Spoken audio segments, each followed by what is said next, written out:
Hey everyone, welcome back to the channel. S S uncut. তো এখন বেজেছে 9:30। আমার স্নান হয়ে গেছে। সৌরভ একটু বেরোবে না, আজকে অফিসে যাচ্ছে না। কী জন্য কোথায় বেরোচ্ছে তোমাদেরকে পরে বলছি। যেদিনকে সৌরভের অফিস বেরোনোর থাকে বা সকালে কোথাও বেরোনোর থাকে, আমি স্নান টান সেরে একদম রেডি হয়ে নিই, কারণ তোজোকে নিয়ে একা থাকতে হয়, বুঝতেই পারছো। ওরকম হেসে কিছু হবে না, আমি ধরতে পেরে গেছি। তুমি কেন বলো এত জল ঘাঁটছো? এটা তো ঠিক করছো না, না?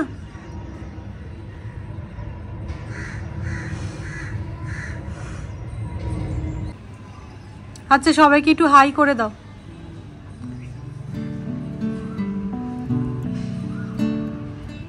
তোজোর দেখো সকাল থেকেই দুষ্টুমি শুরু হয়ে গেছে। তবে তোমাদেরকে একটা জিনিস দেখাই, এই যে তুলসী মঞ্চটা দেখছো, এখানে একটা ছোট্ট তুলসী গাছ বেরিয়েছিল, তো সেটাকে আমি তুলে নিয়ে একটা ছোট টবে রিপট করলাম, বাট সেটার অবস্থা খুব একটা ভালো ঠেকছে না আমার। তবে দেখা যাক কি হয়।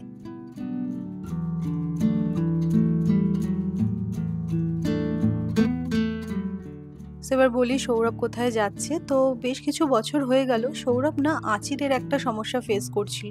আঁচিল মানে যেটাকে আমরা ওয়াট বলে থাকি। তো ওটা কানের পাশে হয়েছিল, ভীষণই অস্বস্তি হচ্ছিল। আমরা না হোমিওপ্যাথি ট্রিটমেন্টও করেছিলাম, বাট কোনোই কিছু লাভ হয়নি।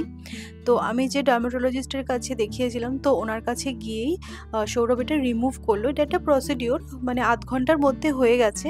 তোকে দেখো অ্যানেস্থেশিয়াও দিয়েছে, কারণ ওটা একটা লেজার ট্রিটমেন্টের মাধ্যমে রিমুভ করেছে। এর কোনো সাইড এফেক্ট নেই, বাট এই করাবো, দেখি হোমিওপ্যাথি দিয়ে ঠিক হবে কিনা, সেসব করাতে গিয়ে অনেক বছর কেটে গেছে। তো এখন যথেষ্ট ইরিটেট করছে, তাই সৌরভ বললো যে না, এটা আর ফেলে রাখবো না। তো সেটার জন্যই ও গেছিল আজকে। তো এই যে সৌরভ বাড়ি ফিরে এসেছে, ফ্রেশও হয়ে নিয়েছে। কি পেনফুল ছিল? না, একদমই না, বুঝতেও পারিনি। অ্যাকচুয়ালি অ্যানেস্থেশিয়া করে দিয়েছিল, তো এখানে দুটো ইনজেকশন দিয়েছিল, এখানে একটা। তো কিছু বুঝতেও পারিনি। বলেছে পরে মানে আধ ঘন্টা 1 ঘন্টা পরে একটু হালকা ব্যথা হতে পারে, তো দেখা যাক। কিন্তু প্রসিডিওরটার সময় একদমই ব্যথা করেনি। বাড়িতে যখন এসছে না, আমি বলছি বাবা এতটা কি হয়েছে। তুমি জিজ্ঞাসা করছে আমাকে যে আমি সাথে গেলে হতো, যে একদমই না, শুধু শুধু কি করতে, তোজোকে নিয়ে যেতে হতো, সেই কারণেই গেলাম না। ঠিক আছে, একদম স্মুথ এক্সপিরিয়েন্স ছিল। তো এখন বেজে গেছে প্রায় 2:30। তাড়াতাড়ি চলো খেয়ে নেওয়া যাক।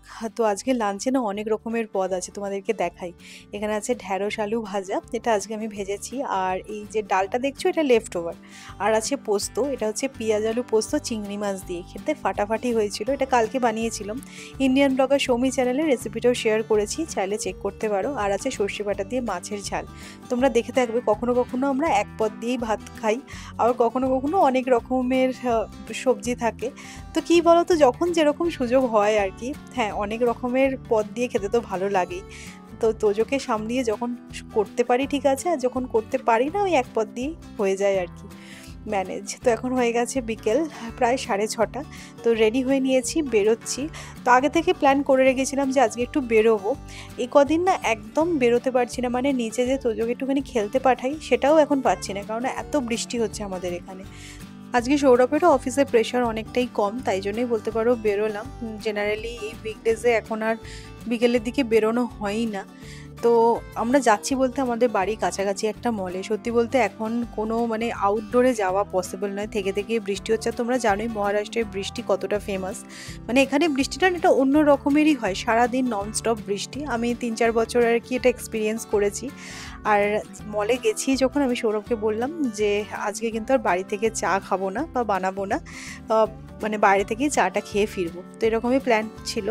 আচ্ছা, এখন এসেছি হচ্ছে মিনিসোতে, আমার একটা মানে গিফট নেওয়ার আছে, তাই ভাবলাম মিনিসো থেকে এই সফট টয়েস নেওয়া যাক। এত ভালো ভালো কালেকশান ছিল না, আমার নিজেরই দেখে ভীষণ পছন্দ হচ্ছিল। আমার ছোটোবেলায় জানো তো অনেক এরকম সফট টয়েস ছিল, বা তাদের আলাদা আলাদা নামও ছিল। আর অবভিয়াসলি এই সফটওয়্যারসগুলো দেখে তোজো খুবই এক্সাইটেড হয়ে গেছিলো, বায়নাও করেছিল একটা নেবে বলে, বাট আমি ওকে কিনে দিইনি। কারণ আর সব কিছু যেটাই বায়না করবে না কেন কিনে দেওয়াটা ঠিক নয়, আর সেটা এখন থেকেই ঠিক নয়। এখন থেকেই না অনেক কিছু ডেভেলপ করে কিন্তু। তো যাই হোক, এই সফটওয়্যারসটা ফাইনালি গিফট পারপাসে আমি নিলাম, আর তোজোকে কিনে দিয়ে নিয়ে একটু কান্নাকাটি করেছে, বাট তারপরে ভুলে গেছে। তো মিনিসো থেকে আর সেরকমভাবে কিছুই কেনাকাটি হলো না। আর আমরা যে মলটায় আজকে এসেছি না, দেখো মলের ভেতরেই খুব সুন্দর একটা জঙ্গল ক্রিয়েট করেছিল। তো এই অ্যানিমালসগুলোকে দেখে তোজো তো খুব এক্সাইটেড হয়ে গেছিলো। আর দেখতে পাচ্ছ সাইজগুলো কি বড় বড়, আর মানে একদম দেখো অরিজিনালের মতনই লাগছে কিন্তু। কি ওটা, কি তোজো? লায়ন। তোজো এখানে লায়ন দেখেছে। বাবা লায়নটাকে দেখে তো আমারই ভয় লাগছে।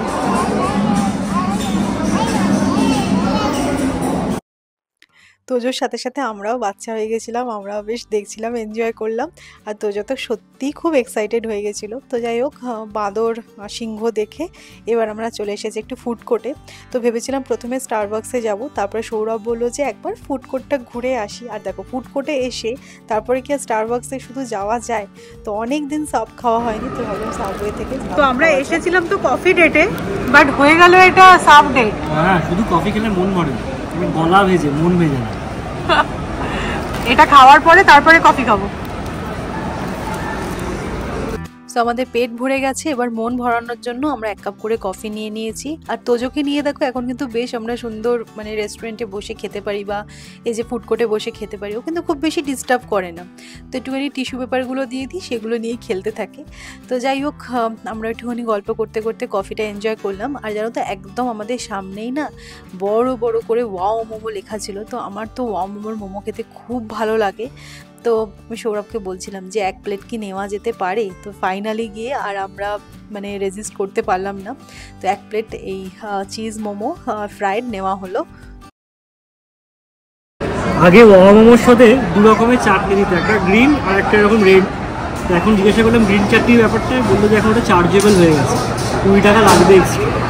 এমনি মোমোর সাইজ দেখো না কতটুকু। হ্যাঁ, আগে ভালো ছিল, আমার ওয়া মোমো ছাড়া অন্য কিছু ভালোই লাগতো না খেতে। মানে এমনি হিমালয়ান মোমোগুলো তো আরও ছোটো, চিজ মোমো, তাই এই অবস্থা। না, আমি আর কোনো দিনও ওয়াও মোমো থেকে মোমো খাবো না। আমার তো কোয়ালিটিটা ভীষণই ডাউন লাগলো। তোমরাও মানে রিসেন্টলি এটা এক্সপিরিয়েন্স করেছো কিনা আমাকে জানিও।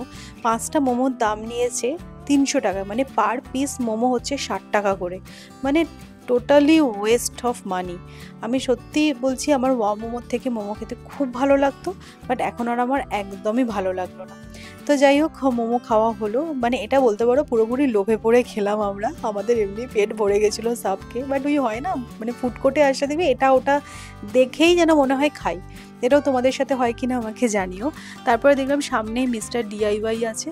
তো তোজোকে তো আমি সফটওয়্যার কিনে দিয়ে নিই। তো ভাবলাম যে ওর জন্য একটা ছোটোখাটো কিছু টয় কিনি। দেখো যেটা চাইবে সেটা সঙ্গে সঙ্গে দেওয়া উচিত নয়, যেটা আমরা চাইবো সেটা হ্যাঁ বাচ্চাকে তো দেওয়া যেতেই পারে। তো যাই হোক, একটুখানি মন খারাপই লাগছিল ওর জন্য, তাই ওর জন্য একটা ছোট্ট টয় কিনতে এসেছিলাম। আর ওর জন্য টয় কিনতে এসে আমি তো মানে এদিক ওদিক দেখতে দেখতে মিস্টার ডিআইওয়াই থেকে অনেক কিছু কিনে ফেলেছি। কি কিনেছি না কিনেছি সেগুলো তোমাদেরকে বাড়ি গিয়ে দেখাবো।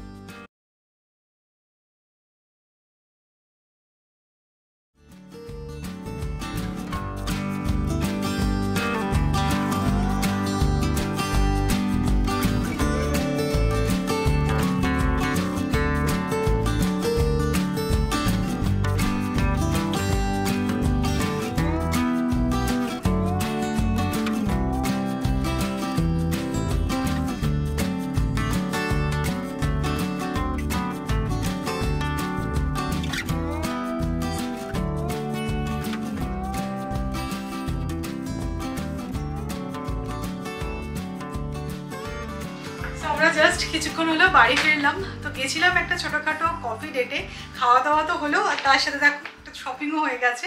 তো আর একটা ওই মিনিসো থেকে একটা টেডি বিয়ার কিনলাম, তো ওটা গিফটিং পারপাসে নিয়েছি।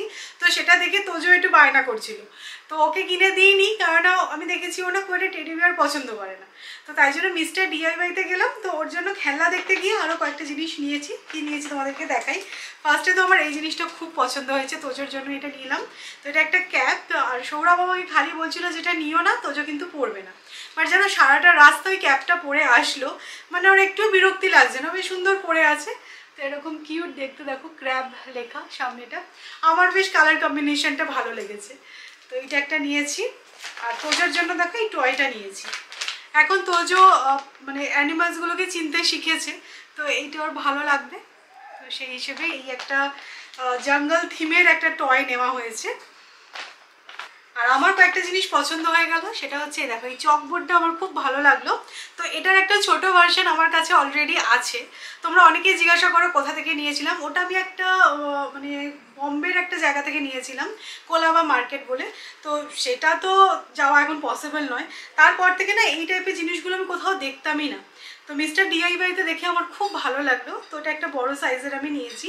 এটা আমি আমার কফি কাউন্টারে রাখবো, তো সেই কারণেই এটা নিলাম। আর কয়েকটা না আমি অর্গানাইজার বক্স নিয়েছি, এই যে এইগুলো নিয়েছি। এইগুলো 100 টাকা 129 টাকা এরকম দাম নিয়েছে। একটা মিনিসোর থেকে নিয়েছি আর একটা মিস্টার ডিআইওয়াই থেকে নিলাম। আর এটা তো গিফটিং পারপাসে নিয়েছি, তখনই তোমাদেরকে দেখালাম। খুব কিউট দেখতে, দেখো। আর যেটা নিয়েছি সেটা হচ্ছে এই বোটা। আমার এটা খুব পছন্দ হলো। আমার কাছে এরকম একটাও বো নেই, আর এগুলো এখন খুবই ট্রেন্ডে আছে, আর পরলেও বেশ ভালো লাগে, কিউট লাগে। তো এই বোটা একটা আমি নিয়েছি। আর যেটা নিয়েছি এটা সৌরভ, তো এইটা সৌরভের খুব পছন্দ হলো, তো এইটা একটা নিয়েছি। তো এই হচ্ছে আমাদের টোটাল শপিং। বেশ টুকটাক জিনিস মিস্টার ডিআইওয়াইতে পাওয়া যায়। আমার বেশ ভালো লাগলো মিস্টার ডিআইওয়াইতে গিয়ে। তোমরাও চেক আউট করতে পারো। এটার ব্যাপারে তোমরা অনেকে জিজ্ঞাসা করো আমাকে, তো তুমি মিস্টার ডিআইওয়াইতে গিয়ে একবার চেক আউট করতে পারো। সো এই যে এই জিনিসটার ব্যাপারে তোমরা অনেকেই জানতে চাও। তো এটা আমি কিনেছিলাম বম্বে থেকে, তাই লিঙ্কটা তোমাদেরকে দিতে পারি না। তো আজকে যেটা নিয়ে এসেছি ওটাও কিন্তু এরকম সিমিলার। তো তোমরা ওটা মিস্টার ডিআইওয়াই থেকে চেক করতে পারো। আর আমি মেনলি আমার এই কফি কাউন্টারে রাখবো বলেই এটা নিয়েছি। ডিনারে জানো তো একটা অন্যরকমের রেসিপি ট্রাই করবো বলে সব কিছু জোগাড় টোগাড় করাই ছিল। তো যেখানে মাশরুম বানিয়েছিলাম, চিকেন আর মাশরুম দিয়ে একটা রেসিপি বানাবো। তো আজকে আর বানাচ্ছি না, কারণ আমি তো রাত্রিবেলা কিছু আর খাবোই না। আর সৌরভ যে ডিনার করবে, ডাল একটু ডিম ভাজা করে দেবো, রুটি দিয়েও হয়ে যাবে। তো যেহেতু পেটে আর কারোরই সেরকম জায়গা নেই, তাই জন্য আর রেসিপিটা বানাচ্ছি না। তবে এটা খুব তাড়াতাড়ি ইন্ডিয়ান ব্লগের সৌমি চ্যানেলে অথবা এই চ্যানেলে তোমাদের সাথে শেয়ার করে দেবো। তোমরা তো জানোই এক্সপেরিমেন্ট করতে আমার খুব ভালো লাগে। তো দেখা যাক, যেটা ভাবে ভেবেছি হোপফুলি খেতে খুব ভালো হবে। সো চলো এবার ব্লগটা এন্ড করি। আমি বাড়ি ফিরে জাস্ট ড্রেসটা চেঞ্জ করেছি, তোজোর খাবার রেডি হয়ে গেছে, ওকে এবার খাওয়াতে হবে। আমি মেকআপ এখনও রিমুভ করিনি। তো এই ব্লগটা এন্ড করার আগে তোমাদের সাথে কয়েকটা কথা আছে। ইন্ডিয়ান ব্লগের সৌমি চ্যানেলকে তোমরা যেরকম ভালোবাসা দিয়েছো, আমি এক্সপেক্ট করবো যে এই এসএস আনকাট চ্যানেলটাকেও তোমরা সেরকমই ভালোবাসা দেবে। আমি জানি তোমরা সবাই ব্লগগুলোকে খুব ভালোভাবে দেখছো, ভালোবাসছো, বাট সাবস্ক্রাইব করতে হয়তো ভুলে যাচ্ছ। আর সত্যি বলতে দেখো, তোজোকে একা হাতে সামলিয়ে দুটো চ্যানেলের জন্য কন্টেন্ট বানানো, শর্টস বানানো কিন্তু খুব একটা ইজি জব নয়। হ্যাঁ, আমি বানাচ্ছি বলে যে তোমাদের সাবস্ক্রাইব করতে বলছি সেরকমটাও কিন্তু নয়। আমার ভালো লাগে, তাই এত বছর ধরে আমি কন্টেন্ট শ্যুট করছি। দেখো, আমার এক্সপেকটেশন কিন্তু খুব হাইফাই নয়। আমি চাই যারা যারা আমার এই এসএস ফ্যামিলির সাথে জুড়বে তারা যেন আমাদের ভালোবেসে দেখুক, আমি এটুখানিই চাই। আর আমার কোনো বেশি কিছু ডিমান্ড বা বেশি কিছু আমি এক্সপেক্ট করি না। কারণ আমি যখন প্রথম ইন্ডিয়ান ব্লগের সৌমি চ্যানেলটা স্টার্ট করেছিলাম, আমি বোর হতাম। আমি কিন্তু ভাবিও নি যে এত বছর আমি কন্টিনিউ করব। আমি হয়তো ভাবতাম যে এবছরটা ব্যাস, আর আমি হয়তো করবো না কন্টিনিউ। বাট সেটা করতে করতে কখন যে এই জায়গাটা ভালো লেগে গেছে সেটা আমি নিজেও বুঝতে পারিনি। বাট হ্যাঁ, কোথাও গিয়ে মনে হয় যে আরও একটু কিছু ভালো হলে হয়তো ভালো হতো। বাট ঠিক আছে, দেখো আমি যতটা ডিজার্ভ করি আমি ততটুকুই পাবো, আমি তো বেশি কিছু চাইতে পারি না। তো চলো আজকের মতো ব্লগটা এখানে এন্ড করছি। আমি জানি না তোমাদের কতটা আমি বোঝাতে পারলাম। তো যাই হোক, তোমাদের যদি ভালো লাগে তাহলে অবশ্যই করে চ্যানেলটা সাবস্ক্রাইব করো। এটা আমাদের জন্য একটা অনেক বড় মোটিভেশন। চলো কালকে আবার দেখা হবে। টাটা।